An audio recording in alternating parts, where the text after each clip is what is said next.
We are back now on the GSMC Chip Shot Football Podcast to discuss our last recap game of this past week 6 in the NFL, talking about the Eagles and the Cleveland Browns. So the return of A.J. Brown, obviously, and the return of Devontae Smith. Coming back to the Eagles after their bye week certainly helped to help replenish this team, kind of refocus this Eagles team, and now they started off none better than with a win, 20-16 over the Cleveland Browns. Now the Eagles go to 3-2, and the Browns unfortunately go through another game where they failed to reach 20 points in a game. They're the only team in the NFL to not score 20 points yet, and the Browns also dropped to 1-5 on the season. And I mentioned a little bit before we went into the break how there's not too much more to say about the Browns, so we're not going to talk too much about them, but more so about the Eagles. And both of their wide receivers, came back and immediately made a difference in this game with the touchdowns by each of them to help, create that difference on the scoreboard and also on the field of play, noticing a much more, I guess, dangerous just in terms of the idea, because it wasn't necessarily clean by any means that this Eagles team performed to their peak performance. I'm sure there was still a lot to be decided with this team, and with how rough it looked for the Eagles defense, Cleveland's offense also continued to struggle, and their only touchdown came from a blocked field goal attempt. So, who's to say that if the Eagles play a different, more offensive capable, competent team, maybe they struggle a little bit more, but obviously, those are all hypotheticals, and they get this win. A win's a win, regardless, in my book, in the NFL. They're not easy to come by, obviously, no matter how well or bad you're playing. So we'll take the win, but looking at how the Eagles performed first in this game, you had Jalen Hurts finish with a turnover-free game for the first time in a while.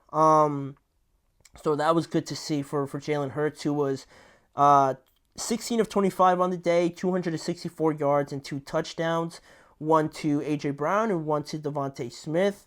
Their rushing game individually wasn't really there. Saquon had the most yards at 47, but overall they had 118 with Jalen Hurts chipping in, with Kenneth Gainwell chipping in. So that's good to see as a whole, but it wasn't a typical Saquon game, if you will. And those receivers, like I mentioned, definitely stood out right from the get-go. A.J. Brown jumping off of the stat sheet with 6 receptions, 116 yards, and a touchdown. Devontae Smith, only 3 receptions, but 64 yards, also another touchdown. And Grant Calcaterra stepping up for the injured Dallas Goedert with 4 receptions for 67 yards. And it only mustered up to 20 points, but this Eagles offense is still very much a work in progress. And on the other side, pretty much the same lackluster numbers for the Browns. Deshaun, no turnovers, which was pretty remarkable considering there were some plays that definitely should have been intercepted, but somehow they weren't. Deshaun finished 16 of 23, no touchdowns, no interceptions, 168 yards. The running game, only 100 total yards between between 4 guys. 100 yards between the 4 of them. The highest rusher was Pierre Strong with 43 rushing yards, and their wide receivers, not too much to write home about. David Njoku had the most receptions with 5, but only 31 yards. And Amari Cooper, playing his last game for the Browns, had 4 receptions and 42 yards. After today, he was traded to the Buffalo Bills. We're going to talk about that more tomorrow, but yeah, just quickly here on the Browns, with them trading Amari Cooper, it's pretty much writing off the fact that this season, or it is just signing off, I should have said, that this season is pretty much a lost cause, right? For how much Kevin Stefanski says that Deshaun gives them their best chance of winning, that Deshaun is still their quarterback. I really don't like that, because obviously you say that, and then in the next breath, obviously, you're trading away your best receiver, which, how is that going to help Deshaun, and how is Deshaun going to make this team any better now that their number one wide receiver is gone, right? But we're going to talk about that more tomorrow, right? Just to stick on the Eagles here a little bit more. Looking at how the game played out, there wasn't too many highlight plays that jump out at you because to start the game, there was 4 straight punts to start this game, obviously, and Philadelphia continued to not have scored a single point in the first quarter again. They're one of, if not the only team to not have scored one single point so far this year in the NFL in the first quarter. So that's obviously still an insane problem to have for how talented this team is. But also, Philadelphia was first on the board through a field goal, and then quickly after that, after the Browns punted again, the Eagles scored the first touchdown of the game to A.J. Brown to make it 10-0. And very fortunately for the Cleveland Browns to not only get a field goal on their last offensive possession, but also to have that crazy blocked field goal for the Eagles' last possession, seemingly, in the first half. They blocked it, they returned that for a touchdown, and then all of a sudden, it's 10-10. And you're really worrying, I'm sure, if you're an Eagles team, right? Because the defense is playing well enough to hold this team to 0 touchdowns in the first half, but still the score is tied 10-10. So I'm sure Lincoln Financial was a little bit nervous. All the fans there were a little bit nervous of how this could be happening, right? That the Browns, with how bad they've played this year, that it's still 10-10 at halftime. But it really started to become a clearer picture when the Eagles edged out the Browns in the second half because of that touchdown, really, to Devontae Smith and another field goal,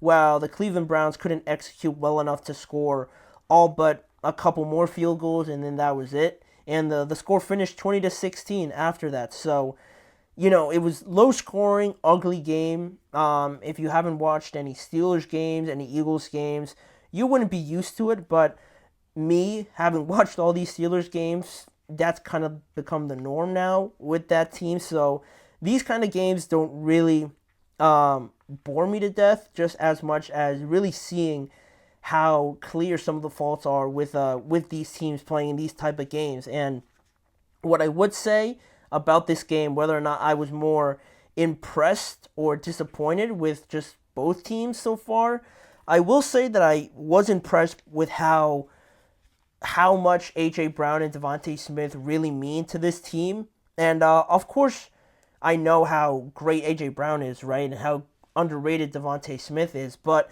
you don't really see how much they mean to a team, clearly, until you watch and until you see teams or you see games like this where if it's not for that touchdown to A.J. Brown or if it's not for that touchdown to Devontae Smith, and you look at those being the only touchdowns, do the Eagles get up to 20 points, or is somebody else stepping up potentially? Is Saquon having a better game, or do they, last case scenario, do they potentially lose this game because they don't have these two guys? Those are, I don't think that's too crazy to say, just because still, even through these touchdowns and then having an okay game, it still didn't really look dominant in any way, shape, or form where the Browns are pretty much out of it by halftime. That Browns game against the Commanders game, that's the type of domination you'd expect to see from the Eagles, I would say, just based on the talent that they have, but it never really felt like that.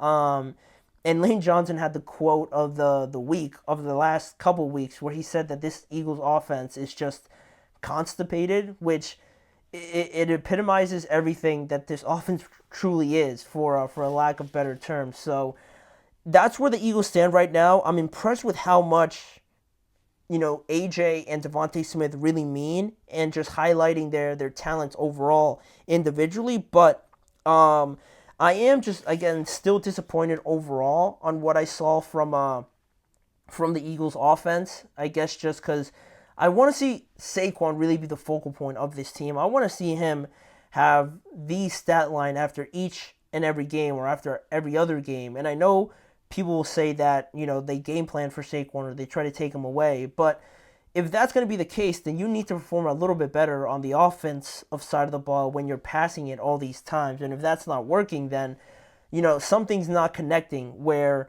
they're taking away Saquon, and you have these two great weapons, and you're not creating what I believe to be more of a separation because the Eagles are that good talent-wise. So I was disappointed to see the result be as close as it was, and the Browns.